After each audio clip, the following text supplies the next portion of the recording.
Florida Governor Ron DeSantis opened the Conservative Political Action Conference in Orlando on Friday. The governor said the state's leading on issues that matter most to conservatives, including election reform. When COVID hit, I rejected pressure to make hasty and ill-conceived changes to our election administration, like mass mailing of unsolicited ballots. And the result, on election night, by midnight, the state of Florida had counted, tabulated, and put out 11 million votes.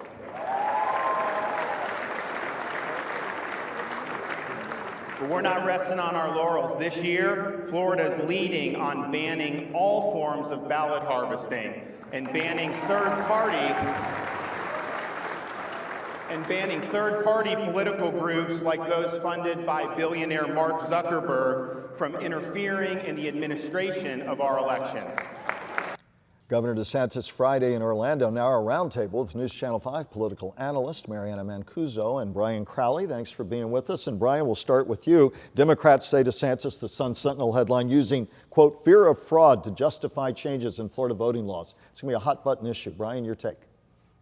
Well, a lot of the, when Governor DeSantis spoke, he spoke at CPAC, and one of the overriding themes at CPAC has been that the election was stolen from Donald Trump.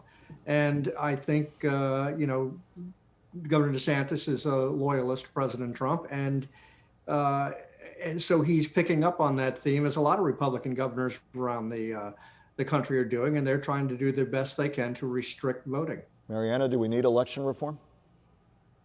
We need election reform, just not going after ballot harvesting when there's been zero evidence that Trump or DeSantis or anybody has been able to deliver proving that, in fact, there has been ballot harvesting or there was election fraud in 2020. We saw reports coming out saying that it was the most secure election we've seen thus far. So when you say election reform, what do we need? We need ranked choice voting. I know that right now in the legislature that there's Rank My Vote Florida, which is talking with legislators to advance a bill for ranked choice voting across the state. So that way closed primaries don't disenfranchise the NPA or the independent voter. Brian, when the Sentinel article went on to say, the Sun Sentinel, this is a quote from one of the Republican legislators who was with the governor when he was in our area talking about election reform. Quote, when Democrats scream voter suppression, it is mostly an intellectually dishonest argument. The other thing is they're claiming we had no issues in the last election. They clearly weren't paying attention because there were issues specifically with the drop box. Is that from Blaze Ingolio of Spring Hill, Republican? Brian? Well, first off, there's always ballot issues. There have been ballot issues since the first votes were cast at the founding of the country. That's just the nature of voting, unfortunately. We do the best we can to make sure that our voting is as clean as possible. Sadly, it's not an effort to improve our system. It's a political effort that both sides try to use to their advantage. They always have. And, I think there's a lot of ways we could do to make voting easier and improve it. But they're too busy arguing with each other to actually look at the real issues. And the voter's the loser ultimately, Brian? I'm sorry? And the voter's the loser ultimately. Ultimately, the voter is the loser. I mean, it shouldn't be hard for somebody who's confined to a nursing home to be able to vote. There's no, some people are opposing the idea of having a drop box outside of an election supervisor's office so that people can just drive up and drop their ballot in a box. Some of these restrictions are just silly. Do you have to make sure only legitimate people are voting? Absolutely, but we have to be careful we don't go overboard. Mary Anna, flag flap, the late Rush Limbuagh, the conservative radio talk show host and icon. The governor last week had flags, one of them raised half-staff. There was resistance, or lowered, to half-staff to honor Limbuagh. There was resistance in parts of Palm Beach County. You've heard about the flap. I know our viewers have. Your take on all that?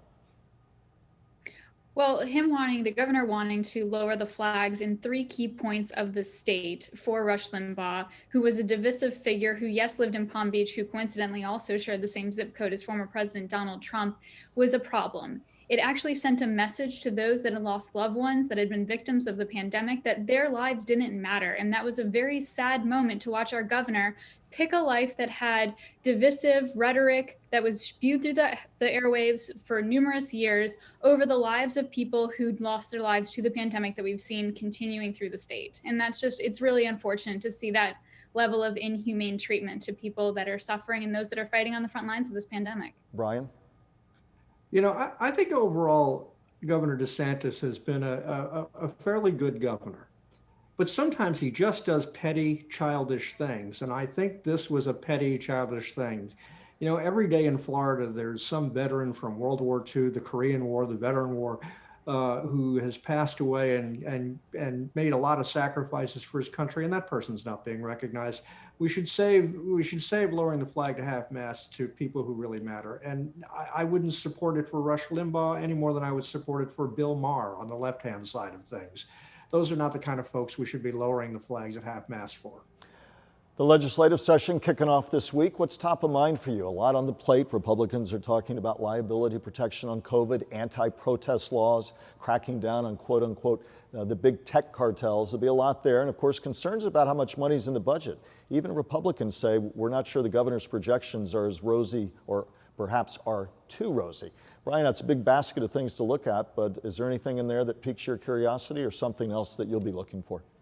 Well, I'll tell you, one of the things that I've been consistently looking at over the years is there's been an ongoing effort to reduce public access to records, and during this pandemic, some public access to even watching the legislature in action is being limited, and not in ways that, you know, the Senate is setting up one set of criteria, the House is setting up a different set of criteria.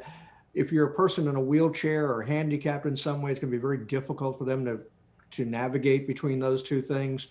But there's a lot of, you know, one thing that has been surprising me about Republicans who believe in more control to the people is how many times they've tried to take away control from local governments on what historically have been local issues. And I think that's something we're going to have to look at carefully this year, too. Mary Anna, your thoughts? I threw out a little basket of issues there, some of which can be real hot buttoned. Among those or anything else, what's top of mind to you as lawmakers head to Tallahassee?